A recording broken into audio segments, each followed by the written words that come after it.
सकल पधारत है जग माही, कर्महीन नर पावत नाही। ये जो प्रसाद बनता है, ठाकुर जी का भोग लगता है, ये अमृत बन जाता है। क्योंकि हम लोग कहा जाकी रही भावना जैसी, प्रभु देखी तिन मूरत तैसी। तो भगवान तो कहते हैं भगत के बस में है, भाव होना चाहिए। भाव बिन मिलता नहीं, भाव ही एक सार है। भाव से मुझको भजे, भव से बेड़ा पार। हुए आप? ये कम से कम 50 साल से। 50 साल से आप निस्वार्थ भावना, पैसे भी नहीं लेते हैं? नहीं। कितने भंडारे? 50 साल से जुड़ा हुआ हूँ जी। ये हमारा मंदिर जो है इस इलाके का सबसे प्राचीन मंदिर है, लगभग 150 साल पुराना है जी। इस मंदिर का जो उद्भव हुआ वो हमारे महंत जी की मेहरबानी है।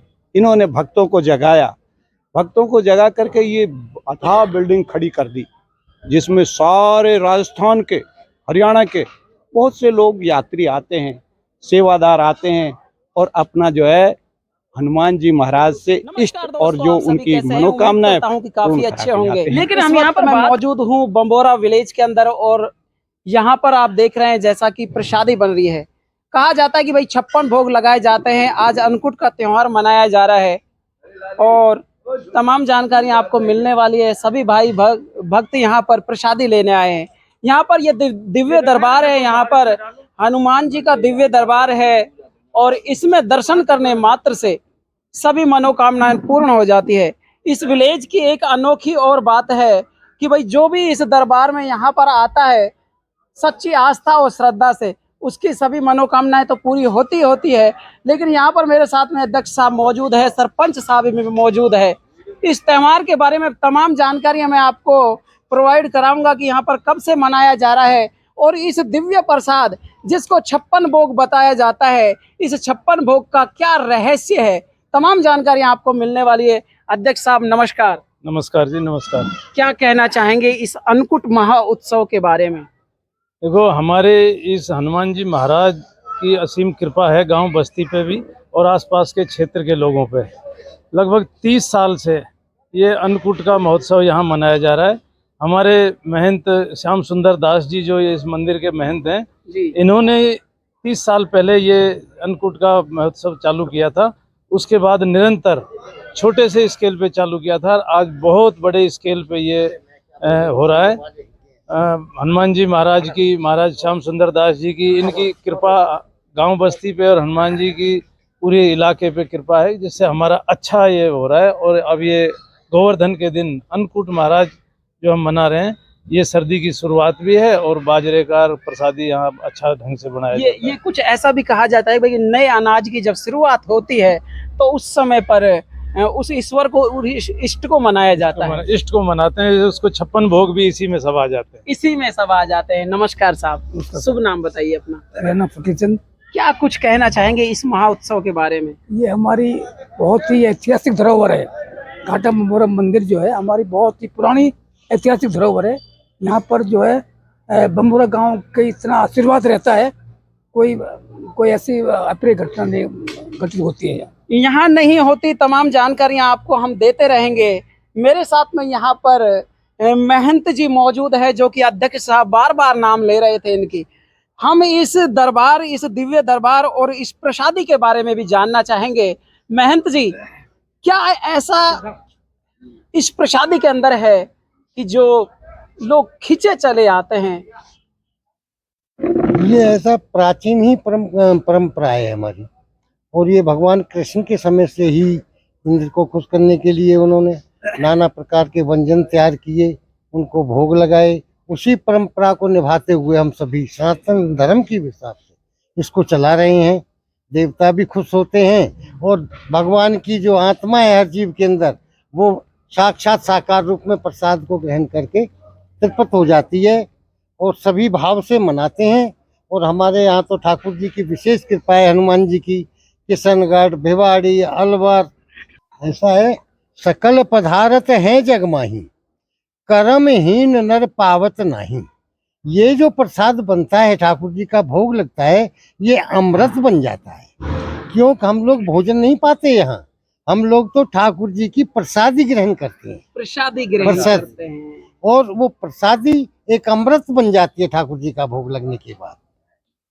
बिल्कुल बिल्कुल सही कहा इन्होंने कि एक आप घर पे कढ़ी बाजरा बनाइए, अन्नकूट बनाइए, लेकिन वो स्वाद, वो एहसास, वो पॉजिटिव एनर्जी आपको कभी नहीं मिलेगी जो आपको इस मंदिर प्रांगण के अंदर मिलेगी।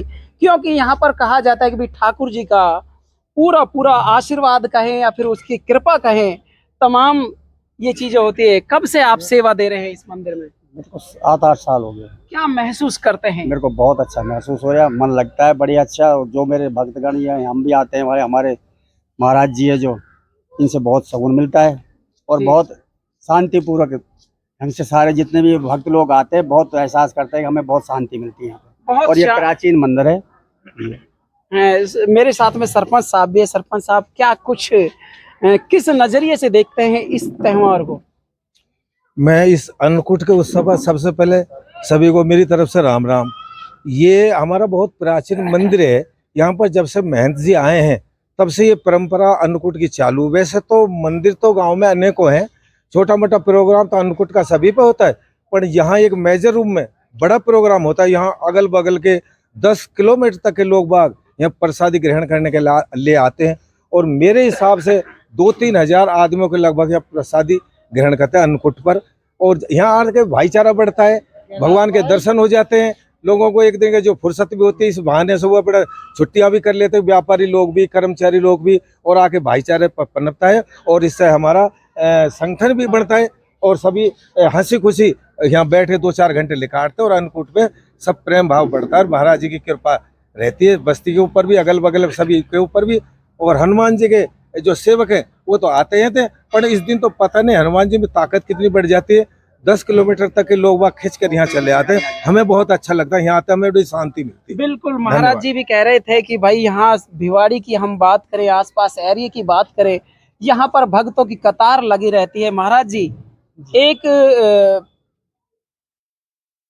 ऐसा क्या कारण हुआ कि जो दीपावली के बाद एक दिन का गैप देना पड़ा, उसके बाद गोवर्धन जी मन रहे हैं?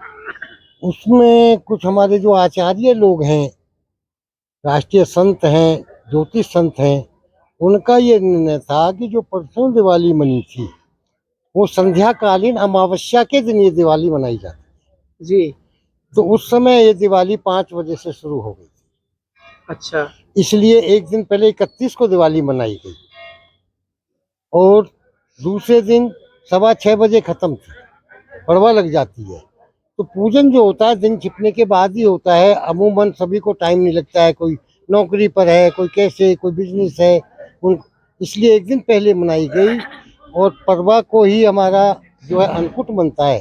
कल शाम को जो पड़वा लगी है, आज पड़वा का दिन है, कल द्योज का दिन है। काफी लोग ऐसे भी है महाराज जी जिन्होंने कल दीपावली मनाई थी, लेकिन क्या हिंदू धर्म के अंदर ये जो दोगलापन सा, ऐसा कहना तो नहीं चाहिए, लेकिन ऐसा क्या आप किस नजरिए से देखते हैं उसको? देखिए, ज्योतिष शास्त्र के हिसाब से जो है, ग्रह नक्षत्रों के हिसाब से जो है, उसी के हिसाब से ये मनाई जाती है। मान लिया दीपावली मना लेते हैं और दीपावली उस दिन अमावस्या है नहीं जी, तो परंपरा खराब होगी। अगर परंपरा डबल हो जाती है तो कोई परेशानी नहीं, क्योंकि धर्म की तरक्की होती है, भाव तो बन रहा है लोगों का। वैसे तो भगवान ने कहा जाकी रही भावना जैसी, प्रभु देखी तिन मूरत तैसी। तो भगवान तो कहते हैं भगत के बस में है, भाव होना चाहिए। भाव अभिन्न मिलता नहीं, भाव ही एक सार है। भाव से मुझको भजे, भव से बेड़ा पार।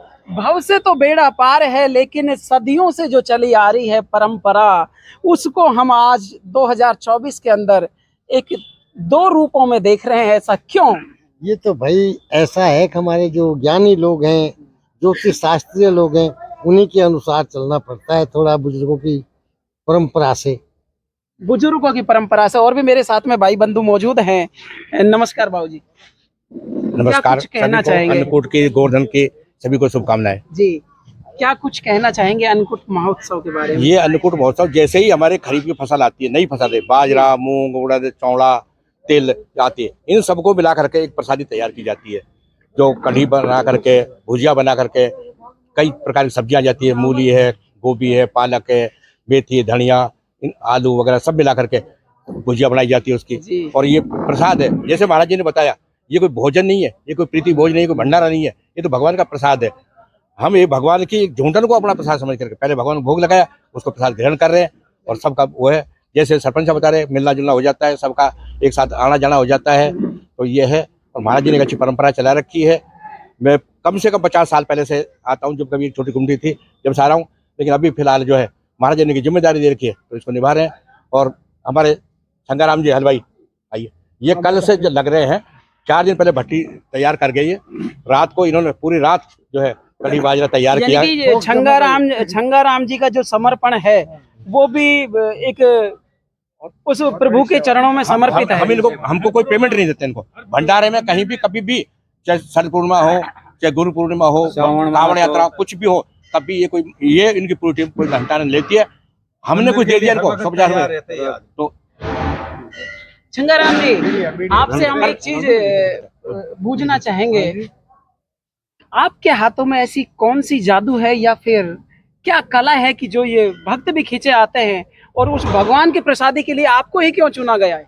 ये बजरंगबली की सब मेहरबानी है। कब से जुड़े हुए हैं आप? ये कम से कम 50 साल से। 50 साल से आप निस्वार्थ भावना, पैसे भी नहीं लेते हैं? नहीं। कितने भंडारे कर चुके हैं अब तक, याद हो जितने बताइए। कम से कम ना तो भंडारा कर चुका हूँ मैं यहाँ पे, साल में 5 हो जाता है।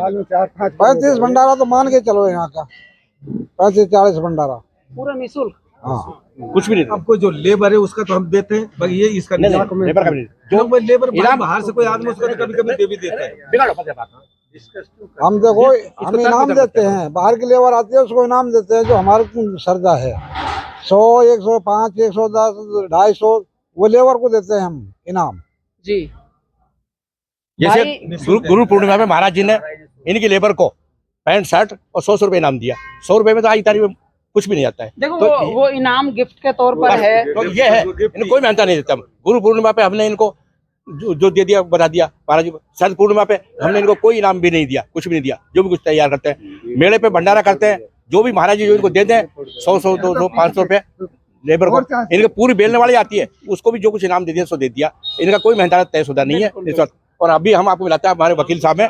देखिएगा यहाँ पर हम बात करें युवा वर्ग की, तो युवा भी पीछे नहीं है। लोगों की भाई वो भी पीछे नहीं है। कैमरामैन मुस्कुरा रहे हैं। बाबा साहब नमस्कार, क्या नाम है अपना? नाम तो परमपिता परमेश्वर का है, मुझे मनोहर लाल कहते हैं। मनोहर लाल जी, आपकी प्रीत इससे कब से लगी, इस दरबार से? इस दरबार से प्रीत जब लगी, जब यहाँ आज से कम 70 साल पहले एक चौतरा था। अच्छा। और एक छोटी सी पत्थर की मूर्ति थी जी। और यहाँ पे आसपास और कोई ठिकाना नहीं था रुकने का, बैठने का। यहाँ 2 पेड़ हुआ करते थे। अब पेड़ों के नीचे हम जैसे आप जैसे आते थे, बैठ जाते थे। अब उसके बाद में हरिदास बाबा था एक, वो यहाँ रहा। उसके बाद में ये महाराज जी आए हैं। ये महाराज जी, अब एक बात रोकना चाहूंगा, जो यहाँ के महंत जी हैं, जी जी, उनका स्वभाव वगैरह कैसा है? उनका स्वभाव इतना अच्छा है कि दिल्ली से लेके और बालाजी तक जो भी सवारी आएगी वो यहाँ ढोक जरूर खाएगी। और एक बार जो ढोक खाएगा वो दोबारा जरूर आता है। क्यों कि उनकी भावना से, उनके जो दिल की चाय से, पानी से, उनकी हर तरह से सेवा करते हैं। और सेवा करने की वजह करके दिल्ली के, बालाजी के सब लोग यहाँ रुकते हैं। बिल्कुल महाराज जी, देख लीजिएगा आपकी किस तरह से शिकायत की जा रही है यहाँ पर कि किस तरह का महाराज जी का व्यवहार है।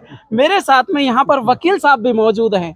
तमाम जानकारियां दे रहा हूँ। इस मंदिर ट्रस्ट मानो या फिर यहाँ पर निस्वार्थ भक्तों की आस्था मानिए, इस दिव्य दरबार के अंदर वकील साहब भी कहीं पीछे नहीं है। वकील साहब, सबसे पहले अपना शुभ नाम बताइए और इस दरबार से कब से जुड़े हुए हैं ये भी बताइए। मालिक का नाम है रतिराम, मुझको कहते हैं। मैं यहाँ 50 साल से जुड़ा हुआ हूँ जी। ये हमारा मंदिर जो है इस इलाके का सबसे प्राचीन मंदिर है, लगभग 150 साल पुराना है जी। इस मंदिर का जो उद्भव हुआ वो हमारे महंत जी की मेहरबानी है। इन्होंने भक्तों को जगाया, भक्तों को जगा करके ये अथाह बिल्डिंग खड़ी कर दी, जिसमें सारे राजस्थान के, हरियाणा के बहुत से लोग यात्री आते हैं, सेवादार आते हैं और अपना जो है हनुमान जी महाराज से इष्ट और जो उनकी मनोकामनाएं पूर्ण करा के जाते हैं। लेकिन हम यहाँ पर बात करें कि भाई घाटा वाले मंदिर के नाम से जाना जाता है ये। एक तरफ देखते तो घाटा और एक तरफ यहाँ पर दरबार में आते तो नफा, ये क्या सिस्टम बनाया है? ऐसा है, मालिक के दरबार में कोई घाटा होता ही नहीं, यहाँ तो सब नफा ही नफा लेके जाते हैं। घाटा तो इस एक तालाब है हमारा जी। इसको जो है इसमें पानी बरसात में इकट्ठा होता है, इसलिए इसको घाटा नाम दिया हुआ है। वैसे हमारे यहाँ किसी को भी कोई नुकसान नहीं होता, चाहे वृद्ध है, चाहे युवा है, चाहे बालक है, उसको भी यहाँ जिसने भी जो है यहाँ मंदिर के हनुमान जी महाराज के, ठाकुर जी महाराज के दर्शन किए, उनको आजीवन लाभ मिला है। मैं और भी आपको कहना चाहूँगा, आप देख रहे हैं यहाँ हमारे सभी धर्मों के लोग, सभी वर्ग के, सभी संस्कृति के लोग यहाँ प्रसादी ग्रहण करते हैं। ये प्रसादी आयुर्वेदिक प्रसादी है। खरीफ की फसल की जो भी अन्न पैदा होता है, जो भी औषधियाँ पैदा होती है, वो हमारे इस प्रसाद में सम्मिलित होती है। इसलिए इस प्रसाद से हमारे किसी भी ग्रहणकर्ता के निरोग हो जाता है शरीर, उसका जो है शरीर निरोग हो जाता है, वो अपने आप में जो है पवित्र महसूस करता है। आप देखेंगे कि हमारे यहाँ सभी लोग तन से, मन से, धन से सेवा करते हैं, निस्वार्थ सेवा करते हैं, और कोई भी ऐसा व्यक्ति नहीं है जो यहाँ आकर के नुकसान में रहे। सबको फायदा ही फायदा होता है, सबको फायदा होता है। बाबूजी बड़े मुस्कुराहट के साथ कुछ कह रहे हैं। ये है जैसे कहते बांसुर घाटी, जंदुली घाटी, अच्छा, काली कटी घाटी, फलाना घाटी, हमारी मेवाती भाषा है। ये मेवाती भाषा हमने इसको घाटा नाम दे दिया। ये भी एक घाटी, पहाड़ों के बीच में से काट के निकाला रास्ता है राजा महाराजा जमाने का, तो हमारी मेवाती भाषा में घाटा कह दिया, क्योंकि हमारी खड़ी बोली होती है, इसलिए घाटी को घाटा कर रखा है। घाटा का मतलब नुकसान से नहीं है, आप इसको नुकसान के रूप में मत प्रसारित कर देना। घाटा का मतलब हमारे जैसे घाटी को और गाँव में घाटी होती है, ये फलानी जगह घाटी, वहाँ की घाटी है ना। पूरे राजस्थान में घाटियां पाएंगी आपको, देश में है ना, फूलों की घाटी, आमेर, वो है ना, पुष्कर घाटी, हमारी भाषा में घाटा शब्द कहा गया इसको। ऐसे एक घाटा बांदरोल है थानागाजी के पास में, तो ये शब्द का फर्क है, बाकी नुकसान ये सिर्फ शब्द का फर्क है। यहाँ पर इस दिव्य दरबार के अंदर में आया हुआ था, यहाँ पर अन्नकूट महोत्सव मनाया जा रहा है। इस मंदिर के बारे में पूरी विस्तृत जानकारी मैंने दे दी, और ज्यादा जानकारी चाहिए तो हमें कमेंट बॉक्स में। हमारे मीडिया साहब जो है, बड़े सौभाग्य की बात है कि आप लोग यहाँ पधारे। आपका बहुत बहुत धन्यवाद। आपने हमारे यहाँ की आब हवा देखी, आपका ये दृश्य देखा, आपको भी महसूस हुआ होगा, आपके भी अंदर खुशियाँ पैदा हुई होगी। ये मैं हनुमान जी महाराज से प्रार्थना करता हूँ कि आप लोग भी यहाँ आते रहे। बिल्कुल बिल्कुल। तो ये हमारे श्रीचंद जी भगत जी हैं। एक मिनट, हाँ जी बाबू जी क्या कहना चाहिए? हेलो, ऐसा निवेदन है कि हमारे यहाँ इस घाटे में एक ही मोड़ था। अच्छा, पूर्वजों के टाइम से, जब से ये घाटा कदी बना हुआ था, एक ही मोड़ था, और इतना खतरनाक था कि वहां से कोई ना कोई हर रोज दूसरे दिन तीसरे दिन एक्सीडेंट होता रहता था। लेकिन हनुमान महाराज की ऐसी कृपा रहती है कि आज तक कोई आदमी डेथ नहीं हुई उसकी। बिल्कुल। और इस घाटे की ये ज्यादा फेमस वो है। और भी मेरे साथ में यहाँ पर भक्त है, भगत जी, श्रीचंद जी। श्रीचंद जी, इस दिव्य दरबार से कब से जुड़े हुए हैं आप? सबसे पहले तो मैं सभी भक्तजनों को जय श्री राम, जय बालाजी महाराज। मुझे करीब 10-15 साल तो यहाँ हो गए हैं। उससे पहले मैं सेवा में नहीं था जी। सिर्फ दर्शन करने आता था। अच्छा। और दर्शन करके चला जाता था। 15-10 साल से मैं यहाँ सेवा में हूँ। तो जो भी भक्तजन आते हैं, उनकी जो सेवा मिलती है हम पाते हैं। यहाँ हर आदमी के लिए हर सुविधा है। बाहर से कोई भी यात्री आए, रात को आए, कभी भी आए, खाने को, पीने को, रहने को हर तरह की व्यवस्था है। जैसा कि मैं कैमरामैन से कहूँगा कि चारों तरफ दिखाएं कि इतनी बढ़िया व्यवस्था है। 4 लाइन पर शायद कहीं आप ऐसी। तो ये बताइए कि इस दिव्य दरबार के अंदर आने आप जुड़े 15 साल से, लेकिन क्या कुछ महसूस करते हैं यहाँ पर? नहीं, देखो, ये भक्त और भगवान का एक भाव होता है। अगर भाव से आप किसी चीज को पाते हो तो अपने आप में वो एक अहमियत रखती है। और बालाजी महाराज का, ठाकुर जी महाराज का तो ये एक ऐसा दिव्य दरबार है, सिर्फ दर्शन मात्र से, अगर आत्मा शुद्ध हो और दर्शन मात्र से ही यहाँ कल्याण हो जाता है। कल्याण हो जाता है। तमाम जानकारियां मैंने आपको इस वीडियो में दे दी है।